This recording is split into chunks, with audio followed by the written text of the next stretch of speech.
Rod Serling. You're listening to the Zero Hour. Suspense. I'm the Whistler. Yours truly, Johnny Dollar. Who is it? The Fat Man. Presents The Man Called X. The Mysterious Traveler. Another journey into the realm of the strange and terrifying. I hope you will enjoy the trip, that it will thrill you a little and chill you a little. So settle back, get a good grip on your nerves. Where are we going? You'll find out when we get there.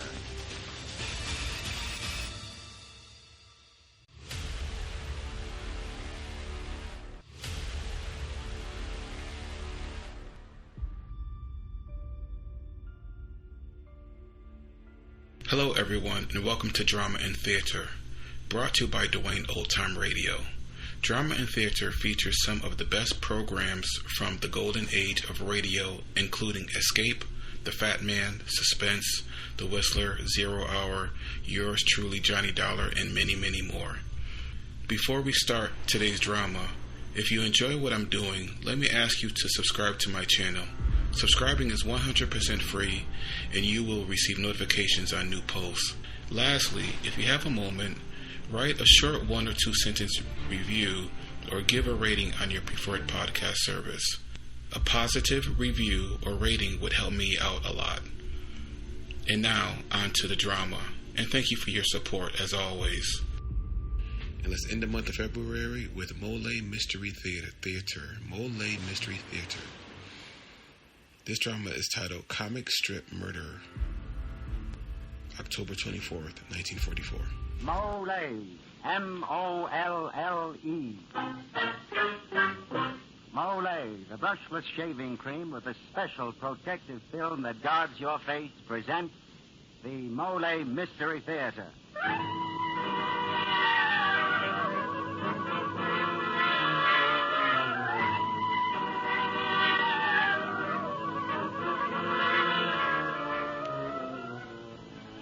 Tonight, Molle, the brushless shaving cream which puts face protection first, brings you another in the series of programs which puts mystery and excitement first. Each Tuesday night at this time, you hear one of the great mystery stories selected either from the famous classics or from the best of the moderns by Mr. Jeffrey Barnes. Mr. Barnes, having made a lifelong study of mystery fiction, is a connoisseur of fine detective stories. Mr. Barnes. Good evening, ladies and gentlemen, and welcome to the Molle Mystery Theater. Tonight's story is unusual in many ways. First, it is an original mystery written especially for radio. Secondly, it is the work of a young man who has never before written a mystery story. The writer is Corporal Frederick Maytho. Corporal Maytho walked into my office one morning with a script under his arm. I promised him I would read his story. I did. And I got the shock of my life. Here was a first-time effort, and yet, in my opinion, it ranks with the very best in mystery literature. So it is with a great deal of pride that we now present for the first time anywhere a story written by Corporal Frederick Maytho and entitled The Comic Strip Murder.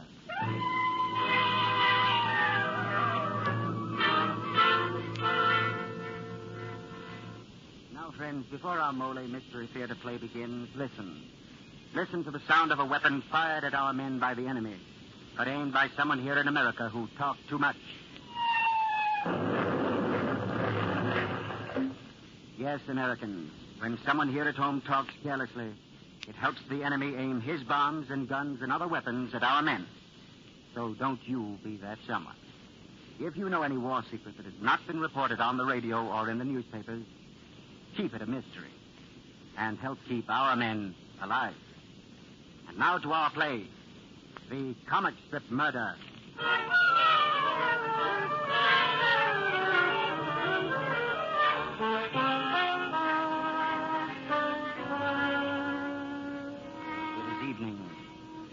people sit on a dimly lighted terrace of a New York penthouse apartment.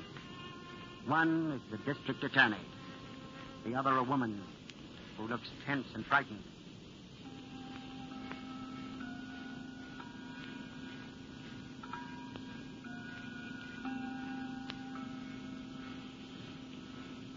It's 11:30.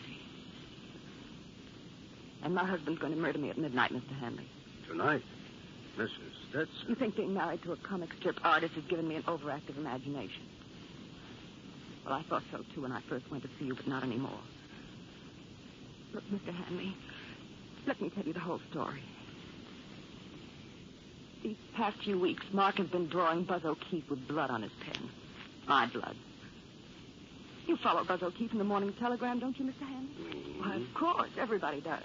You've eaten up his lurid tale, one bloody episode after another. Well, I've lived with that comic strip for 9 years. It's been Buzz O'Keefe this and Buzz O'Keefe that until I could scream at the sight of a drawing board or a newspaper. Mr. Hanley, now I'm frightened. Very frightened. You see, Mark's murders are so messy. His fans love blood and pistol shots and poison and spiked doors and charred bones and acid.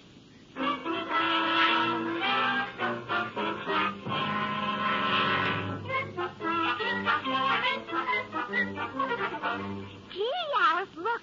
Buzz O'Keefe's locked in the cellar and it's filling with ammonia gas. Uh-huh. And that model, Juliet, upstairs in the penthouse. Yeah. How's he ever going to save her? Him locked up like that.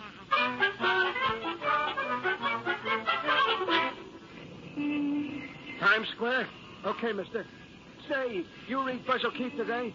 That guy's really in a jam. I think this Von Sewell's getting tired of that babe's double timing. He's going to kill her yet. Today... Skip it, will you? I read it. Hiya, Bill. What'll it be? Toast and coffee? Yeah, and the telegram. Yeah. Why do you read Buzz O'Keefe this morning? I think this Von Sewell fella's going to murder that chick, Juliet. He's reading books on flesh-eating acid. If he's going to use that stuff, it's goodbye, Juliet. She ain't going to keep that classy Cassie long.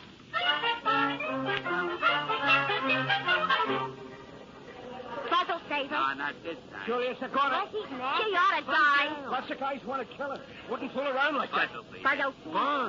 Buzz. Buzz. Buzz. Buzz.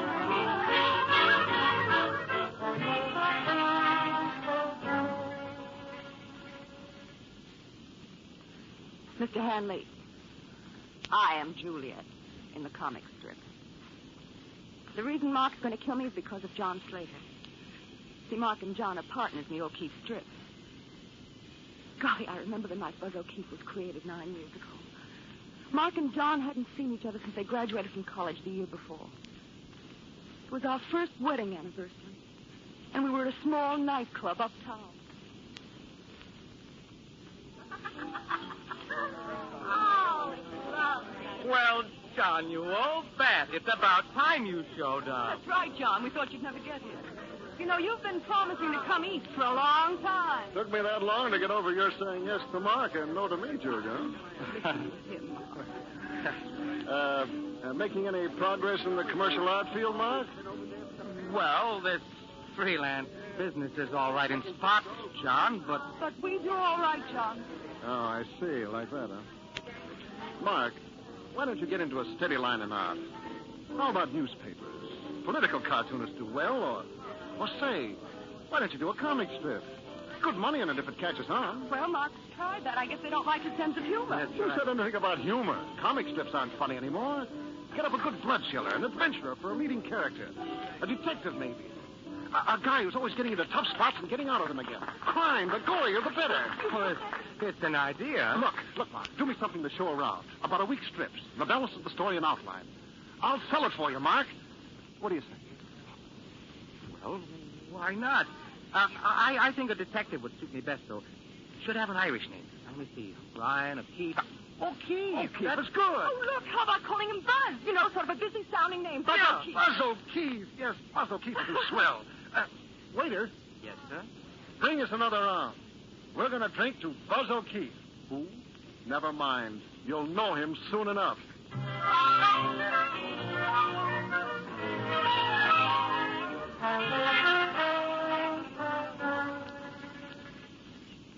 And that's how Buzz O'Keefe was born, Mr. Hanley. John Slater and my husband, Mark, became partners. John is a promotion man and business manager. Perfect success story, Not quite. There were lots of things we didn't figure on. See, Mark worked hard and late to meet newspaper deadlines. He never went anywhere. I worked hard with him, I guess. I modeled, read swings, did research work in crime. We thought that the strip would let us lead a normal life after we got it going. Well, it didn't work out. Then John Slater began taking me off. Oh, it was Mark's idea. He brought it up that afternoon. John dropped into the studio about 2 years ago to discuss it. Hello, Drudges. What's buzzing today? Drudge is right. I'm in a mess here. Brother O'Keefe is. He's on the top of a building holding onto a high tension wire, and Concrete Head Joe is cutting the wires, and I'm rooting for Concrete Head Joe. How are you, John? So, Julia. Just dropped in to tell you about the new 5-year contract I've got for us. How about celebrating? Oh, I can't, John. Too much to do. But say, Julie's tired of working. Do her good to step out. Why don't you two celebrate? Good hunch. How about it, Julia? Well, the idea's pretty appealing if you really don't mind, Mark. No, not at all. Run along and have some fun.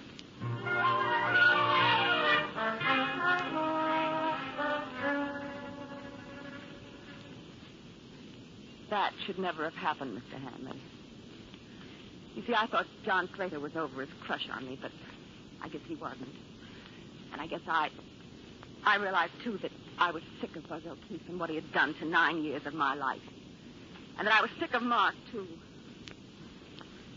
Well, one night about 4 months ago, while we were at a cocktail party, Mark came out into the garden and he found me in John Slater's arms. There was no scene. Oh, not then. We didn't talk at all until later in the car on the way home. I knew Mark'd been drinking heavily, but he seemed sober to me. Finally, I couldn't stand his silence, and I said something I'd been meaning to say for a long time. Mark, I want you to divorce me. Out of the question, Julie, darling. I need you near me for a while. It's more convenient.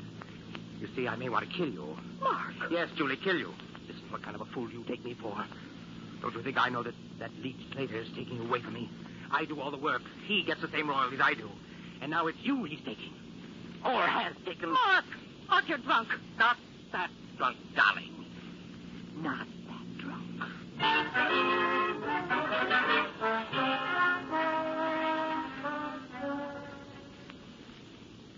I didn't close my eyes that night. I wanted to wake Mark, to hear him say something that would assure me that he hadn't said what I knew he'd said. Well, the next morning, Mark came down to the studio in his robe, as he always did. He seemed quite normal. Morning. Good morning. Wonderful day and all that. Good night's sleep. How about my morning cup of coffee, darling? Mark, last night Last night? Oh, last night. Yeah. Quite a ball we had, wasn't it, huh? I remember parts of it, like spilling the Manhattan all over Mrs. Drew or Droop or whatever her name was. And then there was... And then there was the drive home. Huh? Drive home? What about it? Oh, now, don't tell me I was speeding again. Great Scott, won't I ever learn? Mark! Yes, Julia? Nothing. Here's your coffee. Thanks. Now, you run along. Let me work. Oh, before you go, there's something you can tell me that will help. If you were a beautiful model named Juliet, you were going to be murdered, what would be the most horrible fate you could contemplate?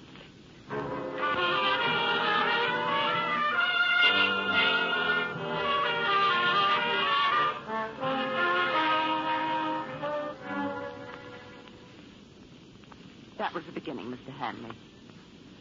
First, I thought he was really planning a murder for his cartoon detective to solve. And then, well, one night we went to a reception a publisher gave for Jim Tull, the mystery novelist. While I was dancing, Mark and Tull sat down and began to talk. When I came back, they were sitting in an alcove, and they were deep in conversation. They didn't notice me as I stood close enough to hear them.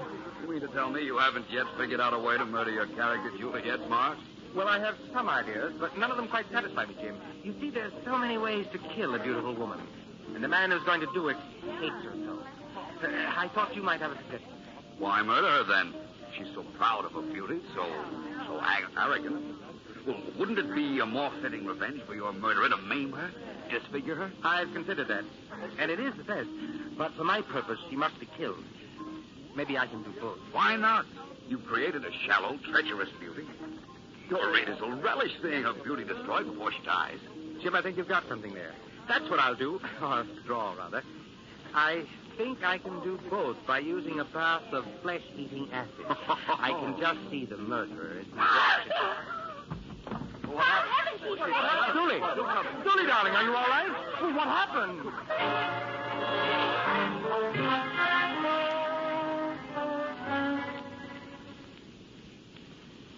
It was the next day that I first came to see you, Mr. Hanley.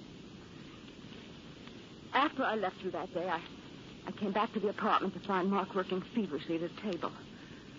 I stood behind him as his long, slender fingers brushed in the sure line.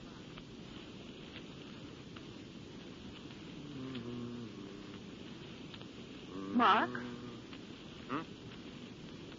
Mark, why did you model your Juliet's apartment and her terrace after hours? Why should I draw one from imagination when I have a perfectly good one from here? Makes it easier, that's all. You're even putting in our fish pond. Very observant of you, my dear. Yep, I've got good use for that little item. Oh? Have you noticed the size and shape of our fish pond? Well, No? Well, I measured it the other day. It's 5.5 feet long, 2 feet wide, and 18 inches deep. Mark, you can't mean. Ah, but I do. The perfect coffin.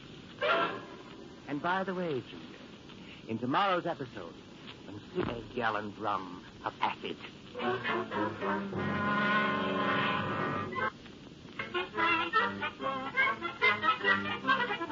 Ed, put that paper down and eat your breakfast. Yeah, sure. Gosh, looks as though Buzz O'Keefe is going to have a murder to solve soon. Francoul's buying the acid today. Ed! Okay, I'm eating 8 eyes. Sam, with pencil glasses to the ceiling, you're sitting reading the newspaper. Come on. I first got to finish with Buzz O'Keefe. Acid Francoul is buying today. And from a tailor yet. Just like to me he was coming. Okay, Mrs. Jones. Ready for your permanent now. Oh, you're reading Buzz O'Keefe. Ain't it something? All Juliet's boyfriends are murder movies. And the acid, well, isn't it just too horrible?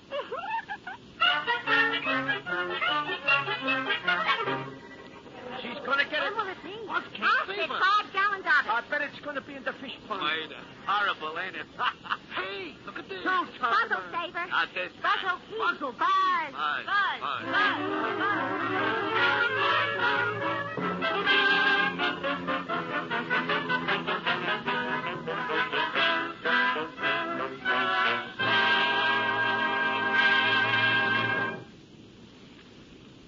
Well, Mr. Evans, it looks as though Julia is right. Seems as if things that happen in Mark's comic strip are mighty apt to happen to her in real life. Yet, of course, it could be just coincidence. That reminds me of a friend of mine who was always blaming things on coincidence. For instance, he'd always nick and irritate his face while shaving. Then he changed to Molle and started getting swell shaves. He said, oh, that's just a lucky coincidence. But I noticed that he kept on using Molle, and he kept on getting smooth, comfortable shaves. And, gentlemen, this is why. Molle brushless shaving cream contains a special protective film. This special film helps guard your skin against tiny, almost invisible nicks and scrapes that make your shaves uncomfortable. As a result, you get a really pleasant, comfortable shave every morning.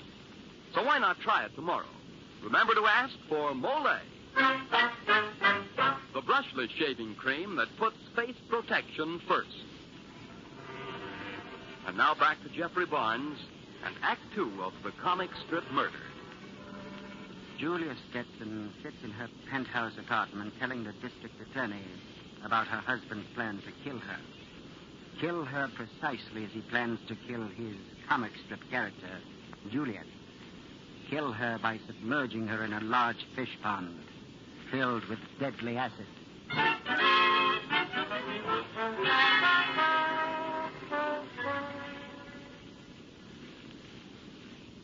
As you say, Mr. Hanley, Mark isn't well mentally. If it hadn't been for you, I'd have run away long ago. Well, after Van Sewell, the comic strip character, bought the acid, Mark did the same thing. When I asked him about it, he only laughed at me. He showed me the labels and said it was dry cleaning fluid he bought from a tailor. He was going to clean the upholstery of the car himself. But, Mr. Hanley, its contents are in the fish pond right now. Look, today, this morning I had an attack of hay fever, so I came down to the studio later than usual. Mark seems very late. Well, this is the day, Julia. The comic strip murder's finished. I've got the actual murder taking place in 3 days of stretch. I've had them done for some time, but I've hidden them from you. Hidden them? Yes. But since I'm throwing them in this noon, I think it's only fair for you to see the fate of poor Juliet. So here, take a look. But, Mark, this man... That's right, Julia.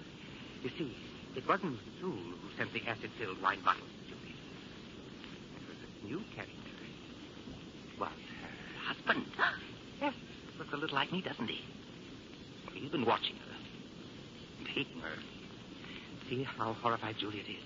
Look at the wonderful expression I got on her face in this panel when her husband takes the hypodermic needle out of his pocket. Good, And look at the action in these panels. See? He grabs her arm here, and she starts to scream, but he gags her with his hand and plunges the needle into her neck. See? It's horrible. That needle in her neck. And here, the final touch. It's a masterpiece of tenderness. Her husband kisses her gently on the forehead before putting on his rubber gloves. See? Here? And then he lowers her gently into the fish pond. And she can't move a finger to stop him. Julia, you're trembling. I've never seen you so interested, so affected. Oh, should I take these away? Maybe you'd rather not see them. I mean, yes, I want to see them. Good. The last panel's the best. We show Juliet's husband calmly smoking a cigarette as he looks with a faint smile on his lips at what's going on in the fish pond. Of course, we can't show that. But you can imagine. Can't you, darling?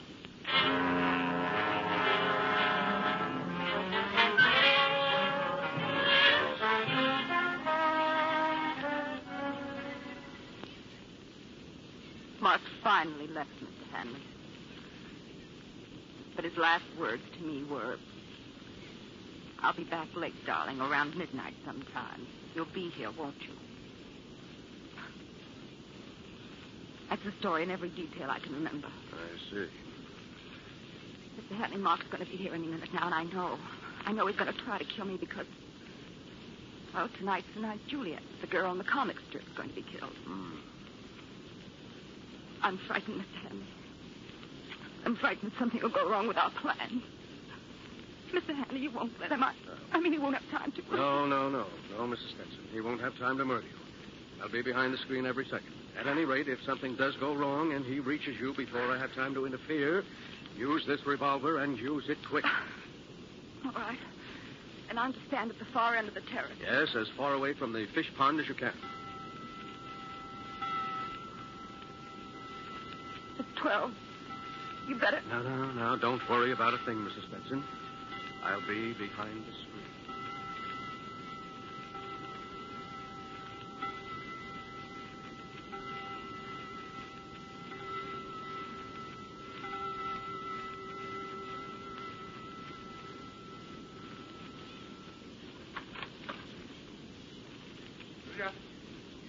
Where are you? On the terrace, Mark. Oh, I knew you'd be waiting. Well, let's get our first ritual over with. Then I've got a real surprise for you. Where's that? Oh, here it is. Mark, what are you going to do? What's that needle for, Mark? Well, now, really, Julia, dear, after all, This can't be news to you. We've gone over it before. You should be past being frightened by now. Here, give me your arm. No, Mark, no. Oh, stop squirming. No. It won't hurt. That's why I'm doing it. No, you're trying to kill me. No, let me go. Let me go. Let me go. Julia, you fool. Give me that gun. Let go of me. Let go of me. Julia. It's all right, Mr. Stetson. They were blank cartridges. Mrs. Stetson, I arrest you for the attempted murder of your husband. What did you say? You can drop it now, Mrs. Stetson. It's curtain time. You don't know what you're talking about. Well, you saw him try to use that needle on me. It's full of poison or drugs. You saw him. Yes, poison you put into it this afternoon. Poison you put into your own hypodermic needle. Oh, we know your husband has been giving you injections for hay fever. What about the acid? You and John Slater bought that acid, not your husband, Mrs. Stetson. You and Slater had motives for killing Mark, so he wouldn't give you a divorce to marry Slater, so with Mark dead, Slater would get your husband's royalties from the Buzz O'Keefe strip. And the plot for the entire Juliet secret. That's why she gave me that. She gave me that story. Why, I thought it was such a good story, too. But she was leading to this crime. Julia, you listen.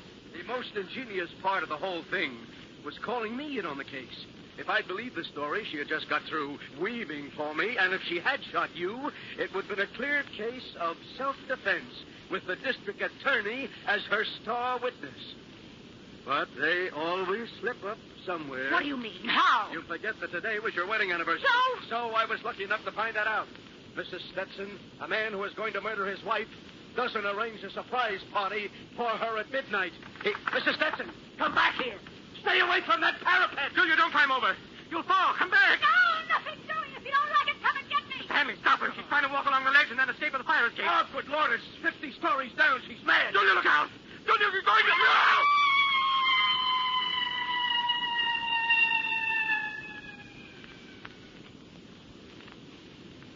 Good heavens. Julia. Oh, good Lord. Mark, go to a hotel for the night. I'll get in touch with you in the morning. The bell. I'll...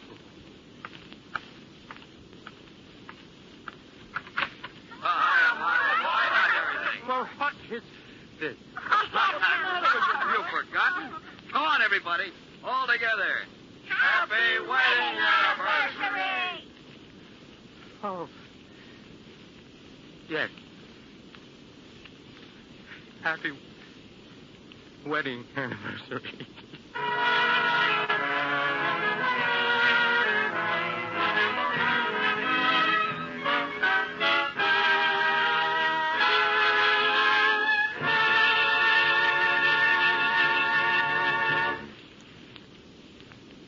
So, ladies and gentlemen, we come to the end of tonight's exciting Molle Mystery Theater presentation of The Comic Strip Murder. Mister, what's so funny? Oh, boy, what a comic strip. It's called The Little Shaver. It's all about this guy who nicks and scrapes his face while shaving every day. Oh, is that funny? Well, it sounds very funny. What's happening in the strip today? Well, here's where he dreads to begin his shave. And here's where he nicks himself. Well, say, why doesn't someone tell him about Molle? That'd spoil the comic strip. Well, then there wouldn't be any problems. No problems, no comic strip. Well, friends, it's true. Molle does put an end to shaving problems. Molle helps guard your face from irritating little nicks and scrapes because it puts face protection first. Because, you see, Molle's special film has more real body and substance than light, fluffy cream. It gives your razor something to ride on. And then, also, Molle's special film contains a blend of beard-softening ingredients and non-irritating oils that are actually of medical purity. Molle is made of official United States Pharmacopoeia ingredients, the same as used to fill doctors' prescriptions. Yes, in every way, face protection comes first when you use Molle. So your first Molle shave is really pleasant. And day after day, as that special film helps guard your skin, your shaves get better, better, and better. When you shave with M-O-L-L-E. Molle, the brushless shaving cream that puts face protection first. And now, once again, Jeffrey Barnes to tell you about the Molle Mystery Theater play for next week. For next week, ladies and gentlemen, I have chosen a classic short story of suspense and murder by the eminent W.W. Jacobs. It is entitled The Interruption. So, mystery fans, we invite you to be with us next week for an ingenious tale when you will learn the secret behind The Interruption.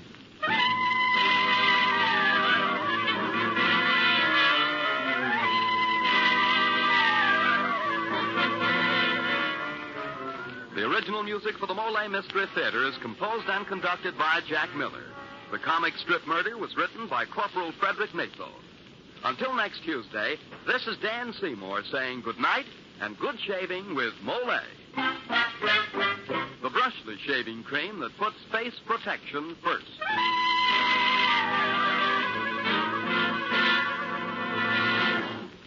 Every day, thousands of men and women supplement their diet with IY, ironized yeast tablets. Is your diet deficient in iron? Do you need more vitamin B1? IY tablets give you extra iron to help build rich red blood, extra vitamin B1 to help keep nerves steady, help you maintain pep and strength. To help keep vigor and vitality, take ironized yeast. They're small, easy-to-swallow tablets. Insist on IY, ironized yeast tablets. This is the National Broadcasting Company. Thank you for listening to and showing your support for my podcast. If you would like to receive notifications of when new episodes are posted, please subscribe to my channel. Subscriptions are 100% free, and they really help me get an idea of how I'm doing. Well, hope you enjoyed, and until next time, stay safe, wish you well, and as always, peace.